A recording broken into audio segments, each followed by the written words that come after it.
Ow. Together from across the cosmos, we are the greatest minds you will ever find. We are the nerds that know. Smurf here. Well, it's boys' night out. The girls decided to ditch us, and it's thematic pink. And well, Stash returns from a vacation. Yeah, a vacation. Call it that. The Pluto district. He got a little tail, and now. If only.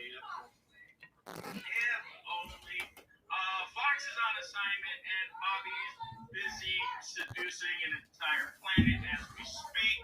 She will be back next week to tell us of her spoils. Some new band point, I'm sure. That seems about right. So while we were away, lots of things happened. But before we get into any of that, the one subject that is on our mind is what if.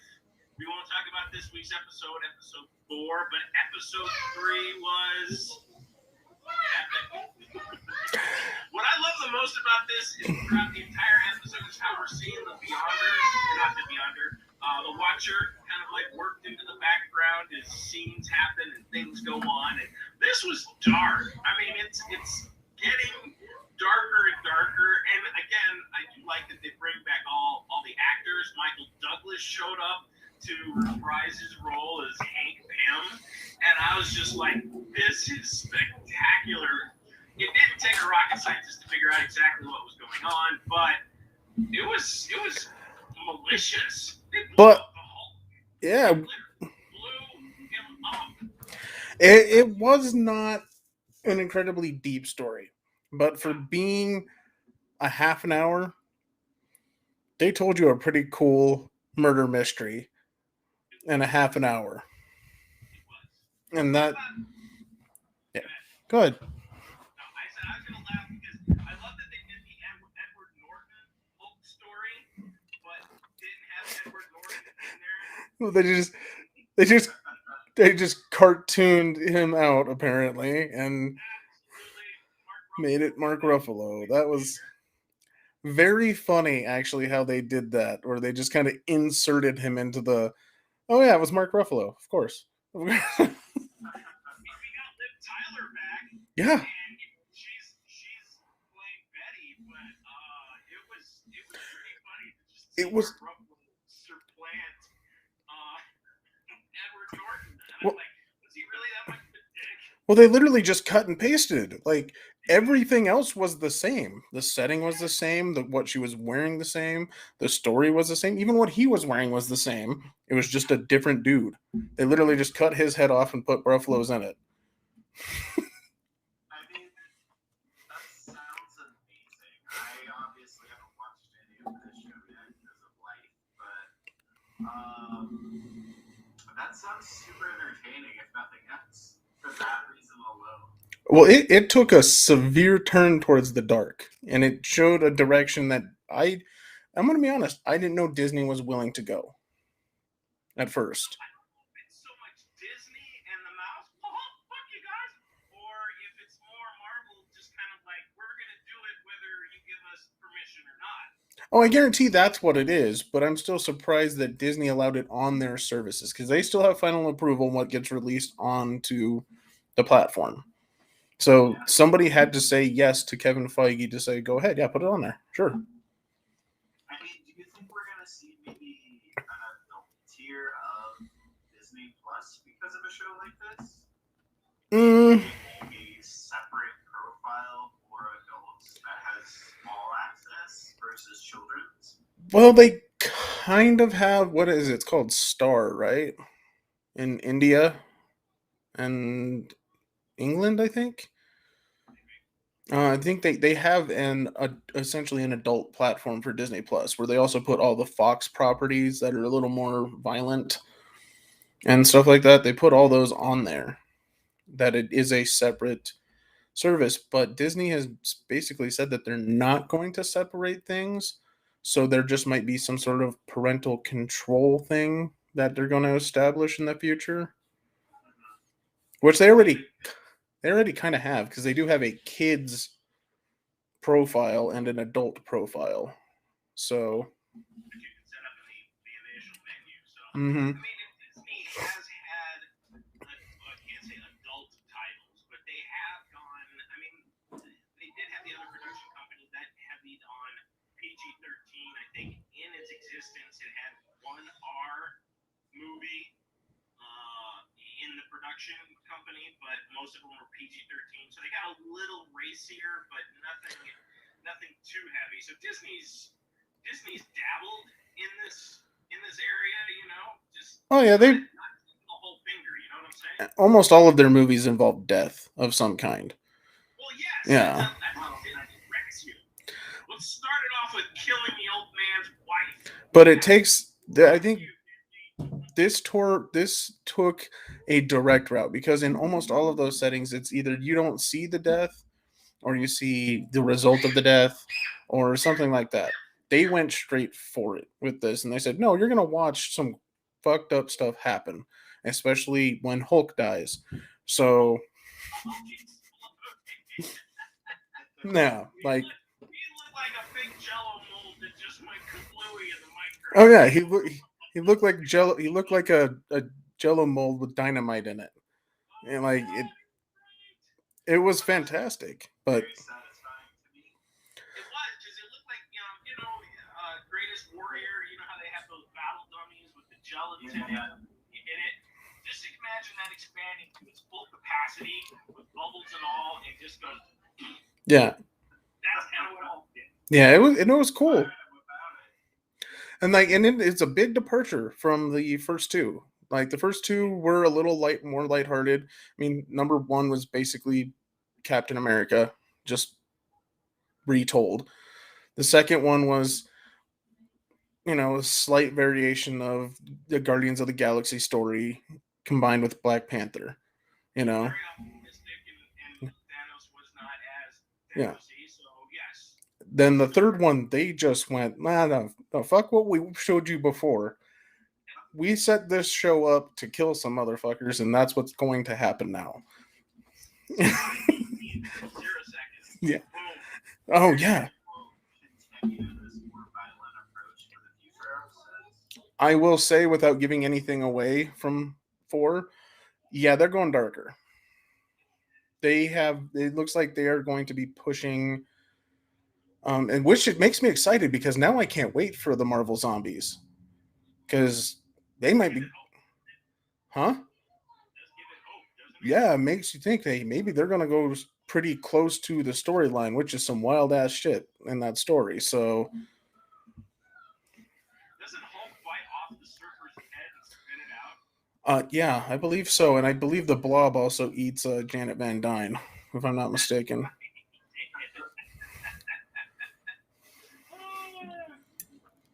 Yeah, there's some pretty brutal shit that happens in Marvel Zombies. So, if there's the last 2 episodes, 3 and 4, any indicator, they might be willing to go for it and just say, "Hey, let it eat. If you don't want your kids to watch it, don't let them watch it." Don't do it. Don't let it happen. Well, and that's kind of what they did with like how they did the profile setups. Like if you do the kids profile, all of the racist stuff in Disney's history doesn't really show up.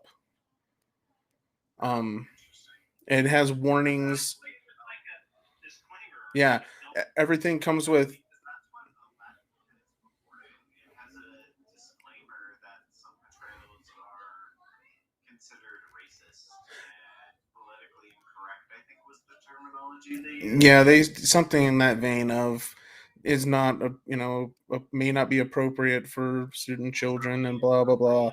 Yeah. I So know we'll never see Wind in the Willows. I know that's never coming. Or Song in the South. Actually, both of those. Wind in the Willows, Mr. Cook's Wild Ride, I think we'll never see. Or I don't think we'll see Song of the South with Brer Fox, Brer Rabbit, and Bear Bear. yeah, I don't see Song of the South. Maybe the other two, but I don't see Song of the South happening because that's pretty blatant. Yes. So Entirely different decade. So I don't think we'll ever see those come out of the vault again. probably not, to be honest. I mean, they already kind of sugar some stuff and they've changed a couple small things, deleting mild nudity in a couple situations and stuff like that. So I sincerely doubt we'll ever get the full Song of the South treatment. I was gonna say the full Monty. Is that a Fox property? Maybe. I don't know. And they've and Talk about vaginas and fallopian tubes. Like you fuckers. Wiener stuff, scary.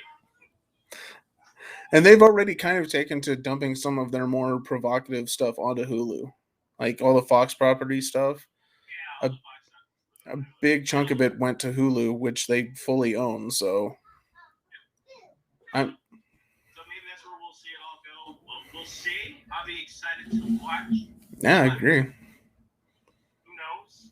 But this weekend, in case you missed it, is the Memorial Day weekend, no, Labor Day weekend. I always get them confused. Labor Day weekend. Labor Day. So that means Dragon Con. Oh, Yeah. Dragon Con, Dragon Con. It is a clusterfuck of a Dragon Con. So with everything going on, they have cut back on the parade. They have limited interactions as much as possible, which is next to impossible given the Dragon Con layout. So you may want to look at your meeting places and everything that's going on before you venture that away. Yeah, I have multiple nerd people who were like, and I think we're gonna bounce from Dragon Con. With Yeah. the Delta variant, everyone is kind of like, this con is the biggest clusterfuck of all conventions. Probably not the best convention to go to right now, especially considering its location. Well, considering its location and the fact that I don't know if you guys have been to Dragon Con, but everyone is literally like on top of everybody else. It is wall to wall people. It is packed tighter than tight. It's difficult to navigate the hallways, meeting areas, just hanging out at the bar.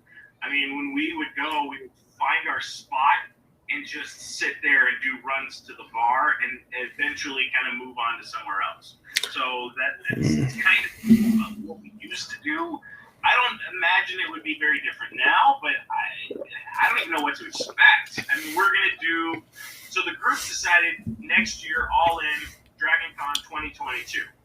We're doing it all. So the team will be reconvening then, but in the meantime, it's just too crazy. We don't know what to expect. Yeah. Well, And and I haven't heard, have they been limiting ticket sales? I haven't heard anything about limiting sales.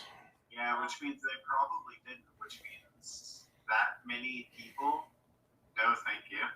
I think a lot of it came down to that. I even saw a lot of common friends that Stash and I have trying to peddle their hotel rooms to other people, like, hey, I can't go, but would you like to use my hotel room or take over the charge? And, I mean, there was some scrambling for people to trade out their rooms so they don't lose them for next year and just, kind of continue with that. So, bless you. Which is interesting, because we have, daily mandates are literally changing. Like, and, in Colorado, they're very different than Florida, than Texas and California. They all have different ideas of what's allowed and what's not at this point. That's true. We even also have our own NDK that'll be going on this weekend, which is the Anime Con, and I know Fox is supposed to be going. She has her costume ready to go, and I will probably show up for a day and kind of wander about. But I'm also curious to see the impact that it has. Colorado Springs Comic Con wasn't bad last weekend. It was a little sparse for what I expected it to be, but it was a mishmash of people in masks, out of masks, just doing whatever they felt they were comfortable with, which I think is what the final mandate is going to come down to. And that's basically what it is right now. It's what are you comfortable with doing? And down in the Springs, El Paso County, very little mandates in place. They're kind of like, do what you're gonna do. If you get sick, go to the hospital and try not to infect other people. Yeah. Cover your mouth when you sneeze. Yeah, that's basically it. I see the girl happy now. next weekend, of course, is the Colorado Festival of Horror. So God, we're, on that, very curious to see if anything is going to stretch into us and how that's going to affect our turnout and attendance. And fingers crossed, I get to judge a cosplay contest, which I'm excited for, because Jesse and Laura will be next to me as my co-judges, and I'm very excited to judge a cosplay contest again. Yeah, I was kind of surprised that the horror festival ended up happening and coming together so quickly. It seems. Well, this is 2 years in the making. Yeah. I mean, we kind of rolled everything over for another year. The beer release went great, so that was fun. But now it's go time. It's showtime, baby. Yeah, they're doing it. They're going for it. So I mean, good luck, I guess. My sister and I may be there. We'll see. Oh, you guys gonna make your way up to, I guess, down to Telluride. We'll see. We're over in Aurora, I-70. Oh, the other one. That's right. Yeah. I'm thinking of the other one. Yep. Sorry, there's 2 different horror festivals happening very soon. So. Yeah, because the big Telluride convention is still going on, but Mhm. that's not the horror convention.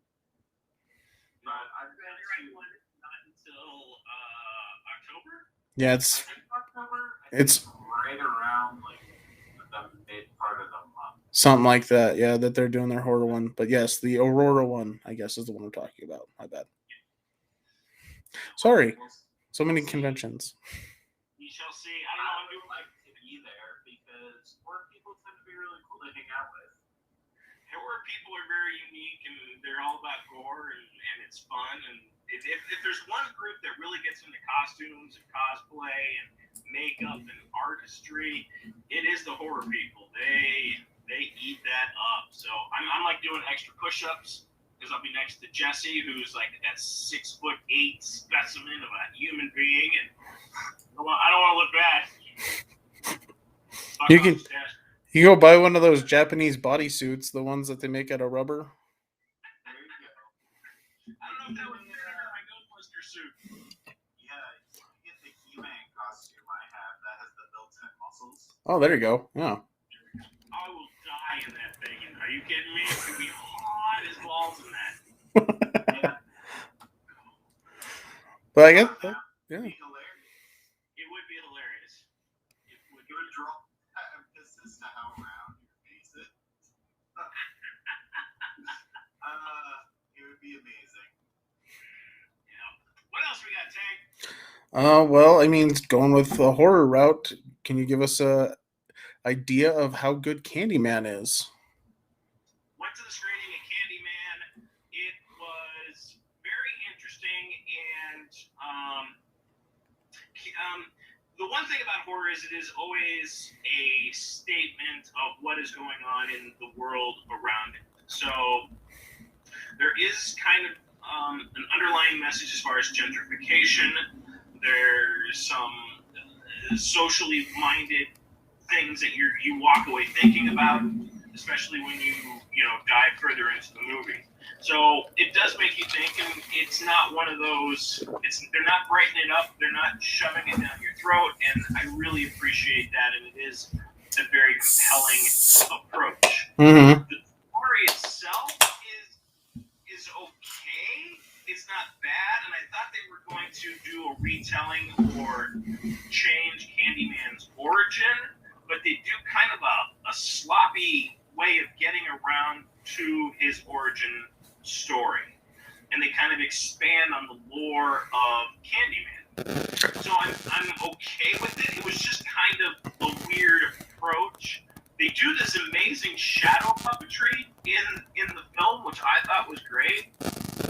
But for my taste, there was not enough senseless teen slaughter, and that kind of pissed me off. I was really hoping for a few more body counts, and we didn't get that.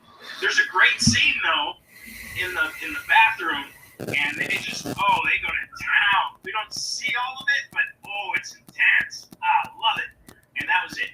I was pissed. It's like, damn it. So, does it qualify as a sequel, reboot, retell? What is it then?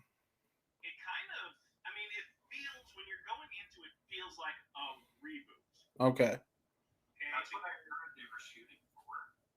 It feels like a reboot, but in essence, it is a sequel. Because they do carry on from the first Candyman film, and I know there's 4 in the series. Mm-hmm. They barely touch on any of them. They focus primarily on the first Candyman. And it is a very interesting development. I don't want to give anything away if some people haven't seen it yet, but there is a very interesting twist that they throw in there, but they focus primarily on the first film. So, in essence, it's a sequel, but a reboot at the same time. So they're paying homage to the original. And Tony does make an appearance. Tony Todd, the Candyman, is in the film. Oh, awesome. Okay. Good. So worth watching then? So, Oh, go ahead. Yeah, it's worth watching. All right. I was going to ask, is it a little bit more than just the allegory the original ones were?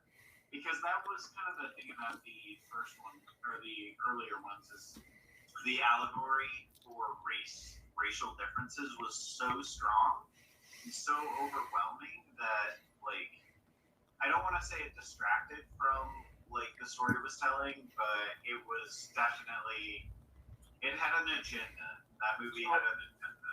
Is this one a little more well-balanced? A little bit, but the same racial tension that you feel in the first film is definitely still the driving component to this film. And in fact, they emphasize the racial hostilities more than once, and it also ties into the gentrification message that is established early on in the film. Okay. So, I mean, it kind of is all together, and it makes sense. It's tragic. I mean, don't get me wrong.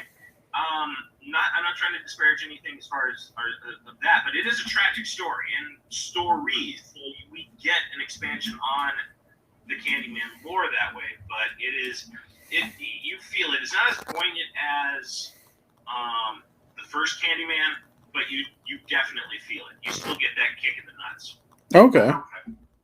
I mean, I'm not opposed to still getting that. I was just hoping the balance was a little better this time. I mean, it's close, and it distracts you with the shadow puppetry that they do when they're kind of doing the backstory a little bit and expanding on it. So it's not as bitter a taste and off balancing, like you said. So it's there. It's just not.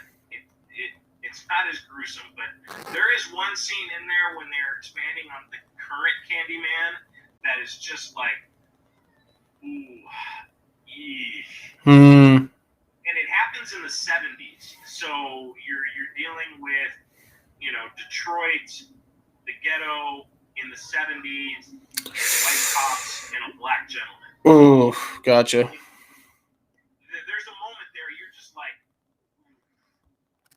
so yeah, you still have that weight with it. Okay. All right. I'm curious to see it, to see if it does anything really interesting. Yeah, I'm heading up to see it this weekend. So. Yeah, I'd be curious to see what you guys think about it. I haven't talked to Tony to see what he thought about it.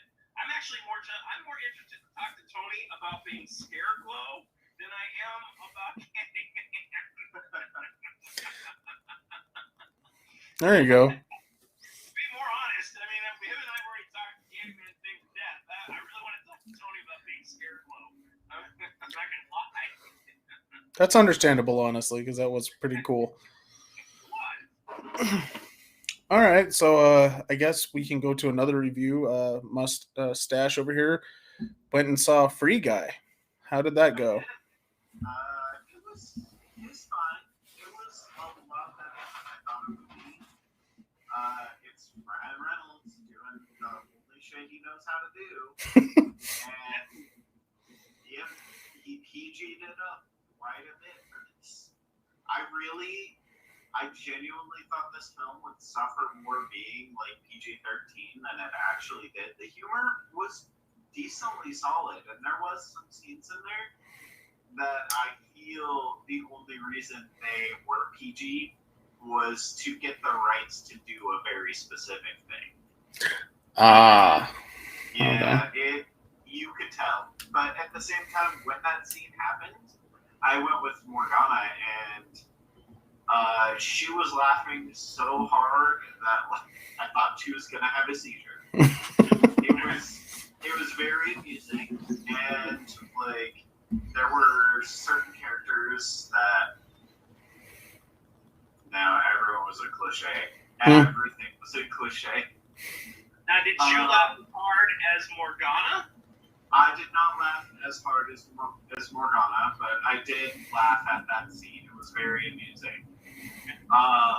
And I hear there's some great cameo appearances. There are some wonderful video game references for those who are like steeped in the culture.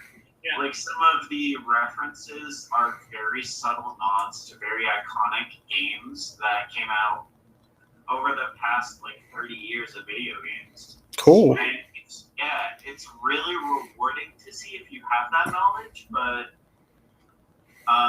Sister Stash went to see it with her partner when we thought things were looking up, and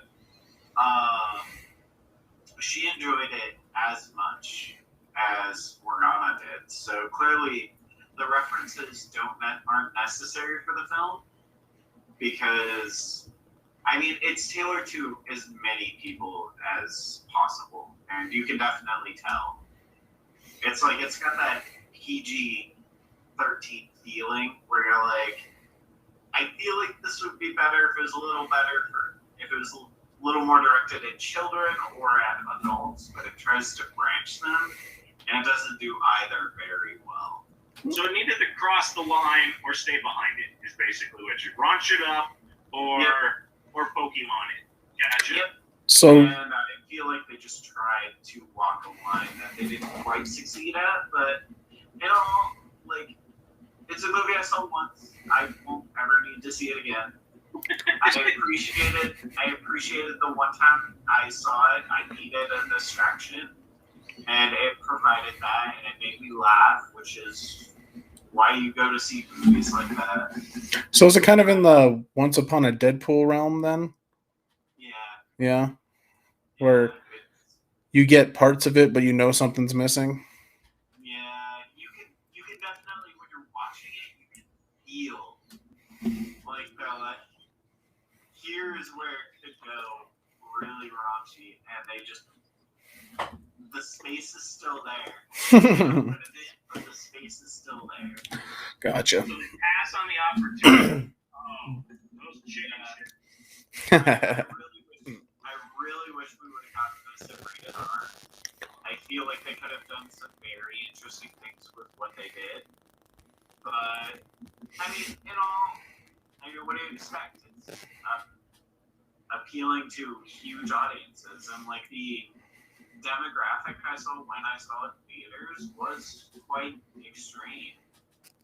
Like, I want to say the guy next to me was probably in his mid to late 60s.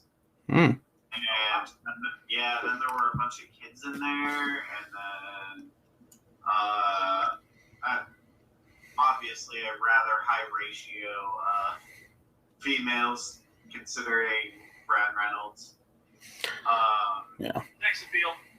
Yeah, he's definitely got it. No, he is an attractive man, so that makes sense. He's so pretty. He definitely is certainly something. But I don't know. I mean, it's enjoyable. Just don't go into it expecting the world. All right. Just go with your kids. Laugh the few times you'll laugh, and they'll have a great time through most of it. So cool. All right. From there, I guess, do you want to talk about the Wheel of Time and what has changed there? Yeah, you're the only one that hasn't been here. We wanted you last week so we could talk about this fucking series. You're not even fucking here. So now tell why is Wheel of Time so great? The Wheel of Time is very iconic for when it came out, And like it does character better than almost any series, any fantasy series. And I think there's over 200 POVs through the course of the series. Holy shit! That is a lot, actually. Okay. It's 14 books long, 15 books if you include the prequel. So I mean, it's a huge undertaking, and the storytelling was right on the cusp of being really innovative. Like he started doing the Lord of the Rings retelling in the first few books, and transition into his own thing, which was very well developed and very interesting. I'm actually rereading them right now just because I wanted to see how they age. But it is one of the most iconic fantasy series out there because when it started, there wasn't as much fantasy as there is now, and it was one of the big staples. Like, these books are what got me reading when I was in 4th grade, and for a lot of people, they are what kept them in fantasy, as opposed to, Lord of the Rings being kind of what Lord of the Rings is. But this series is going to be very, very interesting to see because the early books were very YA oriented in many ways, and the series they're trying to adult up the cast, and it's very appropriate because the later books are not for children. They're very violent and they deal a lot with like PTSD and stuff like that, even if it isn't, addressed in quite the same way it would be now. But it is very interesting to see what this series is going to become. And along with that, like we had, I think it was 2 weeks ago, we had the first poster released. That sounds right. And now we have a new poster and a guaranteed teaser for tomorrow at some point tomorrow. So we have another look at Moraine, which is a pretty major character throughout the series. And it's finally happening that they're releasing details about the show, which a lot of people were thinking wouldn't happen until, around October.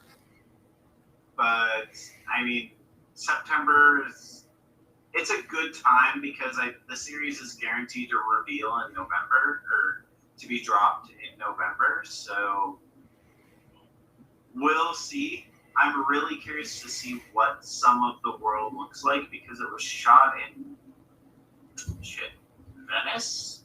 No, Vienna. Well, and we were talking about this last week, that the dedication to the sets and everything they've done, they've meticulously recreated a lot of the worlds that go on in this series. So they're saying it's like it's even surpassing Game of Thrones as far as the world building and the sets and all of that. So I mean, I'm curious. I'm hoping it's as pretty as it sounds. I mean, I hope so too. The thing I'm not worried so much about the special effects and the scenes. I mean, and the settings, because there are so many. I can understand if they kind of reduce those a little bit. Right. But the series is very character heavy, and if they don't do these characters justice, it's just going to be agonizing to watch. Mm-hmm. Like almost as bad as the Golden Compass series. I was thinking more along the lines of the Shannara Chronicles. Oh. Yeah, because there's a lot of Shannara Chronicle fans out there. They'll kill you for saying that. I'm sorry, man. The second season was like one of the worst things I've ever turned on in my life. It's like, it was straight up Legend of the Seeker bad. And yeah, it was abysmal. But I don't know. I'm so worried they're going to do like YA teen characters, and they're gonna do them because that's a bad way to do them. That's a bad time to set a fantasy series. It's a lot more compelling with when I say young adults, I mean like mid-20s. Oh, okay. Or do them very young. Or I would love to see a fantasy series that's quite a bit older. Like someone in their mid-40s, but a little age appropriate. Never see that. No. That don't sell. But it would be so compelling and so interesting and so unique. And sell. I don't know if that's true, because we fantasy nerds are we're nerdy as hell. That's for certain. And we like interesting and compelling things. And God knows I've read about some characters that are several hundred years old and fucking crotchety old men. So this is true. I mean, it could work. I mean, we'll see. This teaser is gonna tell me a lot. Hopefully it's gonna tell me a lot. Hopefully it's not just like a 30-second teaser that's nothing but, title card. Oh my god, that would piss me off. Oh, that would be the worst thing they could do. They have to have some footage of some kind. I would think they have to have something because, 2 months away. I mean, that's not very far. Yeah. They've got to have at least the first few episodes in the can ready to go. We could see. I think they're pretty much done with everything. Yeah. And they're working on the second season now. Oh, then first season should be buttoned up. Yeah. Yeah, it's just I think they're trying to balance where they want to put it. I mean, I know they've started dropping the advertisements for it. I know books that are bought from Amazon are starting to have bookmarks with the series referenced on it.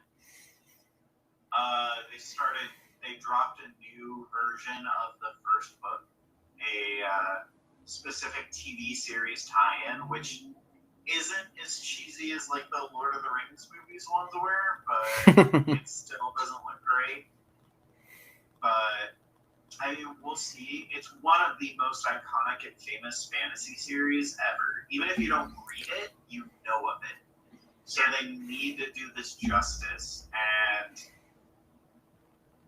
I feel like if they do too much of staying, with the books, they'll fuck it up because it won't appeal to mainstream audiences. But at the same time, if they try and tailor it too much to mainstream audiences, they're gonna lose what makes it magical and piss off all the fans, and that's a lot of fans. Because I think the first book came out about the time I was born. So, I mean, that's a huge range of ages of people who have read these books. So, I don't know. We'll see. This teaser tomorrow has me excited. Agreed. But hopefully we actually see something that matters. That would be good. Yeah, I'm assuming so. If they're already in post-production and all that stuff, and it's pretty close to being buttoned up completely, if not already, they have to have something ready to go. So yeah, it's just a matter of if they're going to show it. I know they want to is anything fantasy really big coming out over the next couple of months? I mean, I know Witcher technically. December is insane. December has so much stuff. December has stuff. I think there's it's not fantasy, but Lucifer's this month. We still have now that pushed off till next season. When's Witcher? Witcher's next month. Yeah. Is it? I thought it was December. No, I thought it was this month. Or next month, excuse me. I don't know. I mean, I know Witcher's in there. Stranger Things got pushed off. Shadow and Bone is next year. It's I don't think there's much for the end of the year. I mean, Witcher's the one big one I know of. Expanse. Stop.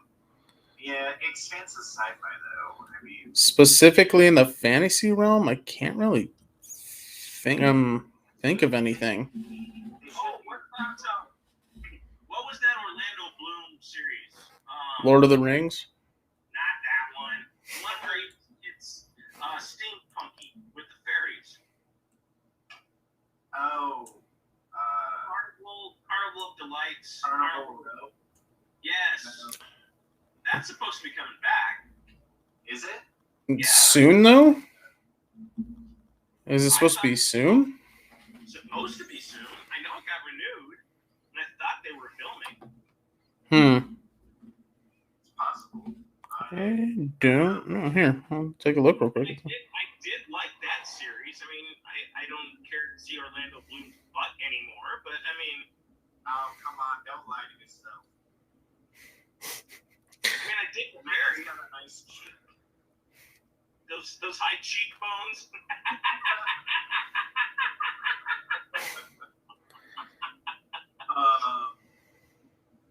But I guess you're kind of because they should be ramping up.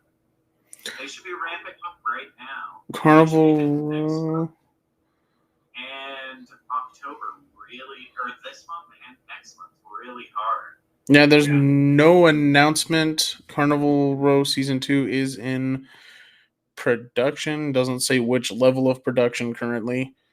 So it's not coming out. And they have no announcement on when it's being released yet. Yeah, which means we'll be lucky to get it next year. And this is as of yesterday, so. It's them. That's it. Yeah, I guess that really is it. When you're talking about fantasy specific, there really isn't much coming out, is there? Which is weird because it felt like for like a couple months there, that's it. That's all that was available was fantasy stuff nonstop. Yeah, it's a weird drop off. Like fantasy TV shows in general have to be really good for me to enjoy them. But well, and face it, half of the fantasy shows that started this year got nixed. I mean, we're only seeing like 2 come back. Well, and I think one of them is only coming back because they basically already had it done. So. I mean, that's the thing that Wheel of Time has going for it is they've already been confirmed for a second season. So even if they don't quite hit their heyday with the first season, they'll have a second season. They're trying to redeem themselves, but that's an uphill battle. Like, you don't want to take that fight if you can avoid it. They just need to nail it in the first season. Yeah. I just want to see what a villain or a monster looks like. I think that's going to show a lot. Because if it's as graphic and horrible as it needs to be, it means they're going with the proper tone for the series. Oh, what about fantasy? Sandman and Good Omens.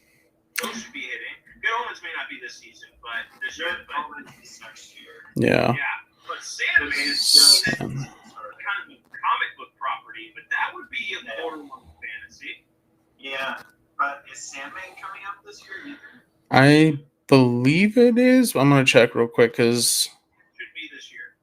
Yeah, I haven't heard anything about it since like COVID, so I wasn't sure if it got delayed. let me check real quick. No new news. I can tell you that. Shit. All right, let's see. Well, I mean, all I'm hearing is it's a good window for it. It is good. Yeah. Here's your window, Gaiman. Take it. Come and get it. It's waiting. I don't think he's gonna have an issue finding an audience. Oh, you know. He's like one of the few authors who people just know. Still no release date for Sandman. Alright, so it's not coming out this year. Probably not. Probably see it again. Dude, beginning of next year, we're going to get clobbered because we're going to have, again, the same dilemma of, like, all of these shows. At the beginning of the year. Yeah. It's same thing with movies and video games. February next year for video games is disgusting. Yeah. It's like an impossible number of things to play. Well, even for like that's not just then. That's for a while. Like starting very soon, there is a massive dump of games pretty consistently, movies pretty consistently, just because there's so much stuff that got piled up. I know. I still need to pick up the Guardians of the Galaxy game. I still haven't picked that up yet. Yeah, me either. The Guardians of the Galaxy game doesn't come out till later in the year. I thought he was out already. Are you sure? I'm almost positive. Well, then if that's the case, that makes me happy. Yeah. I thought I was behind the curve on that fucking game. I was like, No, it's not out yet. I know that for sure, but it is coming up soon, I think. Yeah, it's coming out at the end of the year, but I don't remember when. Hashtag know your date. And then I want to say it's October or November. I want to say it's November. well, and in the FPS genre, they're dumping Call of Duty, Battlefield, and Halo basically all at the same time. I know. God, Halo got pushed back to December 9th. Yeah, but that's still right inside the window. Yeah, Yeah, that's a little outside the window, but like still very close. Yeah. Battlefield actually has a game that looks like it can compete with Call of Duty. So Probably because there's a lot of negativity. I like Battlefield compared to Call of Duty. Battlefield's kind of fun. I mean, you get smoked a hell of a lot quicker, but I do like the progression for the character in Battlefield more than Call of Duty. well, I mean, it also looks like It looks crazy. Yeah, it looks really good. Well, And- they've gotten progressively better with the graphics, the game handling, the weapons. I don't know. The last one was not very good. Yeah, But it was all right. it did not do well. No, It did okay, but This one, on the other hand, with like what they're doing and like the cross gen that they're doing, it's really interesting. We'll see. I mean, honestly, from what I've heard of Halo, like it is looking amazing from what the test flight review has. well, and it better be amazing. Like straight out of the box, they can't afford to fuck it up because they won't be able to compete if they do. that'll be it. Because this game's been waiting for too long at this point to not for it to not be perfect, basically. It's been delayed over a year from when it was supposed to release, Which was already a big gap from the last game. and they're not releasing all the content with the release date. Mm-mm. They're not releasing Forge, and they're not releasing campaign co-op. Exactly. So they really have no reason for this not to be a crazy good multiplayer experience. And what I've heard is, it's like they've only done one test flight so far, but Did you participate? That's all I care about. The last one. I hated the last one. I think most people hated the last one. 5, that did not do well. yeah. Five seems to be a rough number for video games. When you make your fifth one, it's not great. Grand Theft Auto. Ah, that's true. That's the only one I got, though. Or even with that one. That's really the only one I got. But I still can't believe that game is getting new content. well, that's because we're not getting a new movie or a new game for at least a couple more years. That game has spanned 3 generations of consoles at this point, You know, it is the only game that has successfully done so. which it's impressive in its own way, but people are getting restless at this point, I think. Yeah, it's like I couldn't even imagine looking at that game now and seeing what it looks like and how it runs. It runs very well. Runs well. Yeah, Runs well. it still runs very well. I jump in every once in a while just to mess around, and still runs well. Still does a very good job, but you're kind of out of stuff to do. Even with the new content they release, it's kind of a lot of the same stuff. Yeah. So, but I mean, What happens when you spend 10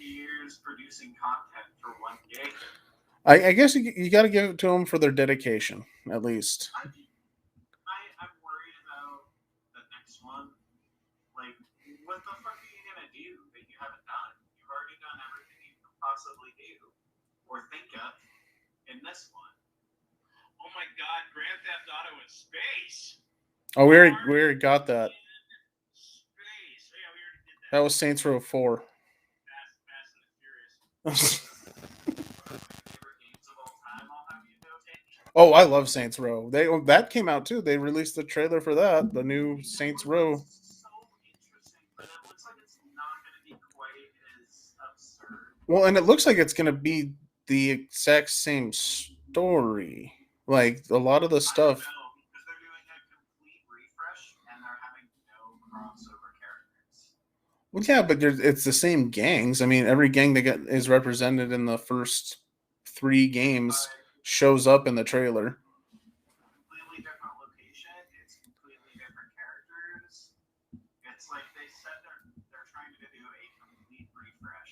Well, and they kind of had to after. Because Saints Row 4 was like one of the best games of all time. Well, the issue that they ran into is that Agents of Mayhem just ate shit.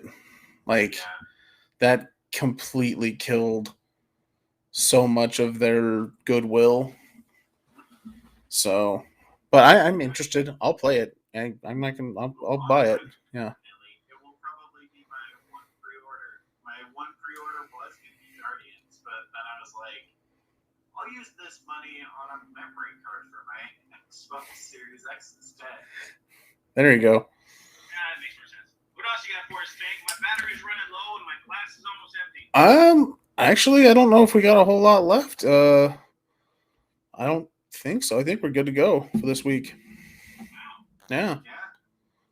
Got some other stuff in the timeline, but none of it's really important or mind blowing. So. Alright, anything else video game related, and I can't think of anything. I mean, we have no. I did play the beta, I guess, for Back for Blood. That was pretty cool. I mean, it's exactly what you want. Oh, it is. It's what the hell's that called? Left 4 Dead. Thank you. Yeah, it's Left 4 Dead. It is Left 4 Dead. But hey, if you're a fan of Left 4 Dead, you are getting the game you want. Oh, Psychonauts just came out. That's right, Psychonauts 2. I have not had a chance to play yet. How did anybody get a shot at it yet? I haven't played video games in a long time, but everything I've heard says Psychonauts 2 is like well on track for Game of the Year. Nice. Yeah, I've been. Yeah. Mobile games, Marvel Contest of Champions. This month's characters that they're releasing into the game are Nimrod and Kitty Pryde. So if you're into mobile games, I'm actually looking forward to trying to nab a Kitty Pryde. She even has Lockheed as a special weapon attack, so I'm eagerly trying to snatch one of those up. But it's a mobile game, so fingers crossed. Yeah, little game time I've had recently has been slowly slamming my head against the wall trying to play Madden 22 because they fucked everything up again. So. Who's on the cover this year?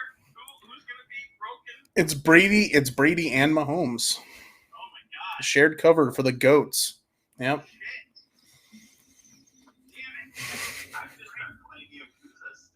Oh, that's a good one. I just want to finish it.